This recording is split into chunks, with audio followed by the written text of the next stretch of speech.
मुंबई उपनगर आता त्या संदर्भातल्या बातम्या बघूया। मुंबईत आज एका दिवसासाठी 15% पाणी कपात। रबरी ब्लॅडरमधील बिघाडीनंतर पिसेच्या जलाशयातील पाणी पातळी पूर्ववत करण्यासाठी पालिकेचा निर्णय। ठाणे शहरात दुरुस्तीच्या कामामुळे एक जलवाहिनी बंद ठेवण्यात येणार। शहरात उद्या झोनिंग पद्धतीने पाणीपुरवठा करण्यात येणार। मुंबईत 2 दिवसात 12,000 फलक काढलेत। आचारसंहितेचे काटेकोर पालन करण्याचे आदेश। मुंबई फलकमुक्त झाल्याचा प्रशासनाचा दावा आहे।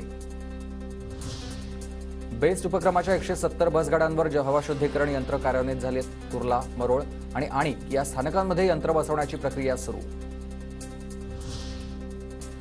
शिमग्यासाठी ठाण्यातून 126 एसटी बसेस सोडण्याचं नियोजन। आरक्षणाचे 106 तर ग्रुप बुकिंगच्या एकूण 20 गाड्यांचा समावेश।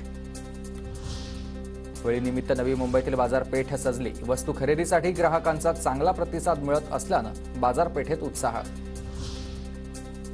मुंबईच्या प्राणी संग्रहालयातील 40 प्राणी पक्ष्यांचा वृद्धत्व, झटापटी आणि अवयव निकामी झाल्यानं मृत्यू। केंद्रीय प्राणी संग्रहालय प्राधिकरणाच्या अहवालात माहिती समोर। नवी मुंबईत निसर्ग निर्मिती आश्रमस्थानं पाणथळी संपुष्टात आल्यानं स्थलांतरित फ्लेमिंगोंची भटकंती।